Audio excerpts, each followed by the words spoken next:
Entrevista.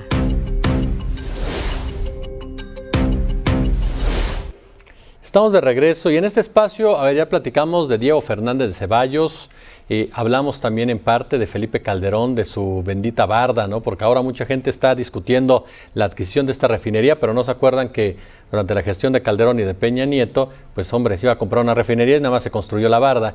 Y hemos hablado también de Emilio Lozoya. Todos ellos tienen algo en común, dos apellidos, Salinas de Gortari. Voy a platicar sobre este tema con Manuel Hernández Borboya, periodista independiente, a quien saludo con mucho gusto. Manuel, ¿cómo estás? Hola Jesús, bien, gracias. ¿Y tú? Un saludo para ti y para todo el auditorio. Bien, vamos a detener un poquito la entrevista para recuperar bien la imagen de Manuel, porque lo tenemos ahorita en un momento complicado. Le comentaba, vamos a platicar con Manuel a fondo precisamente sobre esta charla de Carlos Salinas de Gortari. ¿Quién fue Carlos Salinas de Gortari? El gran padrino mexicano, el gran padrino de la política mexicana. ¿Qué tanto influyó en Peña, en Calderón? ¿Qué tanto existe esta rivalidad con Andrés Manuel López Obrador? ¿Hacia dónde nos llevó Carlos Salinas de Gortari?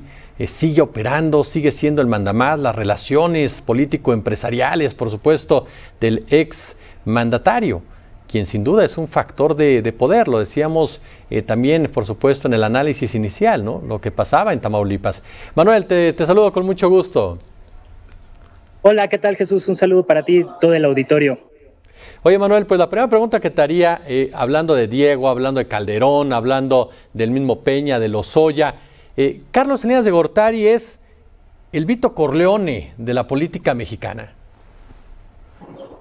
Sí, pues de alguna manera recordemos que todas las élites empresariales que predominaron durante toda la época neoliberal realmente fueron pues producto de las privatizaciones de Salinas de Gortari. Entonces digamos que Salinas de Gortari tejió una red de relaciones con estos grupos empresariales principalmente y también políticos, a través de los cuales pues ha manejado buena parte de los hilos de la política mexicana con el paso del tiempo, y por eso no es raro verlo en una serie de negocios de diversa índole a lo largo de estos últimos años.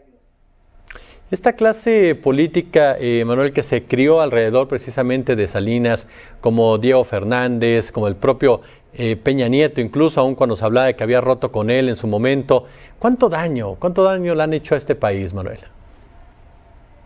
Bueno, pues a final de cuentas ellos son corresponsables de buena parte de el desastre nacional que estamos padeciendo ahorita, con temas como el Fobaproa, por ejemplo, que se habla muy poco en los medios de esos asuntos, pero que tienen un impacto bastante fuerte debido pues a los grandes montos de la deuda que se han venido pagando desde entonces, ¿no?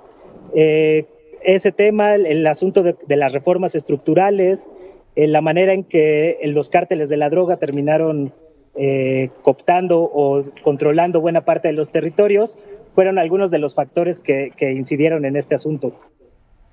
Oye, Manuel, el caso, por ejemplo, de Carlos Salinas de Gortari, lo platicamos tú y yo en Revelaciones también, pero el caso de Claudio X González padre, esta relación, este contubernio entre los empresarios, entre la clase política empresarial, precisamente, ¿cómo opera en la realidad? ¿Cómo manejan ellos, si en un momento dado se puede decir así, cómo manejan este país? Pues es parte de lo que durante mucho tiempo se llamó el pacto de impunidad, es decir, a cambio de prebendas, principalmente económicas, estas oligarquías o estos grupos empresariales de élite, pues se hacían de la vista gorda en muchos de los temas cruciales de corrupción política en el país, porque a final de cuentas pues eran como beneficiarios de este esquema, ¿no? Entonces eso permitió que durante muchos años los niveles de corrupción crecieran a niveles pues prácticamente insostenibles en el país. No se podría entender en los casos, por ejemplo, de los gobernadores corruptos del PRI, sin estos pactos de impunidad, que al final de cuentas pues fue parte de lo que se rompió y que permitió un cambio de régimen político en 2018. El caso, por ejemplo, Manuel, de Felipe Calderón, de Enrique Peña Nieto, ¿en dónde aparece el vínculo con Salinas? Bueno, pues al final de cuentas la alianza entre el PRI y el PAN pues se ha tejido desde la elección de 1988. Mucho se ha hablado del fraude de aquella elección, pero se recuerda poco que realmente Salinas de Gortari, para poder llegar a la presidencia tras la polémica elección fraudulenta, necesitaba la aprobación del Congreso. Y para lograr esta aprobación del Congreso, pues se tejió una alianza con las cúpulas del PAN. Estaban allí personajes como Luis H. Álvarez, el mismo Diego Fernández de Ceballos, y a partir de ahí, pues el Salinato tejió una alianza con buena parte del Partido Acción Nacional y con algunos de los principales liderazgos, incluido el mismo Castillo Peraza, que recordemos pues fue el mentor político de Felipe Calderón. Entonces, de alguna manera, los tentáculos de esta red pues llegan directa o indirectamente hasta allá. En el caso de Vicente Fox, por ejemplo, pues recordemos que fue durante su administración que le devolvieron buena parte de su fortuna, mucha de ella mala vida, a personajes como Raúl Salinas de Gortari, como parte de este pacto de impunidad. Entonces, digamos que pues es una serie de relaciones de poder que se han venido tejiendo con el paso del tiempo. El hecho de que hablemos nuevamente de Diego, que hablemos nuevamente de Calderón, que anda, según el reporte, chocando coches por otros lados, ¿nos habla precisamente de que regresa este grupo salinista, mi querido Manuel, o nos habla de que la oposición está desesperando, desenterrando a este tipo de personajes? Pues yo creo que más bien andan tratando de buscar algunos nuevos cuadros a partir de los cuales poder rearticularse, y ante la falta de liderazgos en la derecha, pues están recurriendo a estos viejos personajes que ya son conocidos por buena parte del país, pero que su mismo desprestigio pues les hace muy difícil que se vayan a poder posicionar como para competir de cara al 2024, que recordemos pues faltan casi 3 años. Entonces pues andan como tanteando el terreno, probando a diversos personajes, pero sí es como notoria la falta de liderazgos que ha provocado pues el regreso de varios personajes de ultratumba. Oye, y tengo que aprovechar tu presencia, Manuel, para preguntarte también, por supuesto, sobre esta situación que se da ayer con una columna de opinión. Hoy aparece Gustavo de Hoyos, en ambos casos tratando de influir en el voto por parte de la ciudadanía. Lo comentábamos también tú y yo en Revelaciones, pero profundizando un poco, esta derecha empresarial, esta derecha con este ADN caciquil de que cree que puede decidir sobre el futuro de los empleados, que puede presionar a los empleados, ¿a qué nos remite esta lectura? Pues yo lo que comentaba ayer a raíz de esta columna es que se está repitiendo mucho un esquema de financiamiento similar a lo que vimos durante el fraude de 2006, durante la elección presidencial.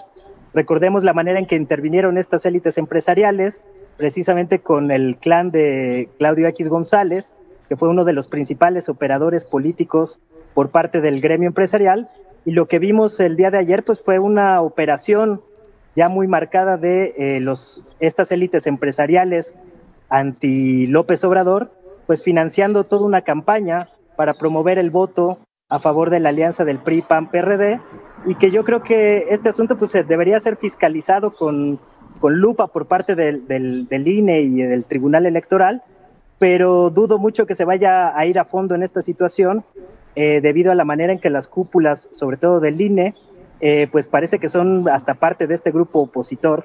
Entonces, de alguna manera veo difícil que se pueda dar una fiscalización como la que se debería, pero creo que esto pues va a dejar al mismo Instituto Nacional Electoral en una situación políticamente muy delicada después de la elección. Mi querido Manuel Hernández Borbolla, periodista independiente, de verdad, como siempre, Manuel, te agradezco mucho estos minutos y te envío un fuerte abrazo.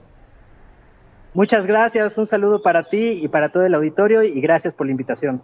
Por acá andamos. Gracias, muchas gracias a Manuel Hernández, de verdad, uno de los mejores analistas en la actualidad, un hombre, usted lo acaba de escuchar, pensamiento crítico, pensamiento a fondo. Oiga, siguiendo por supuesto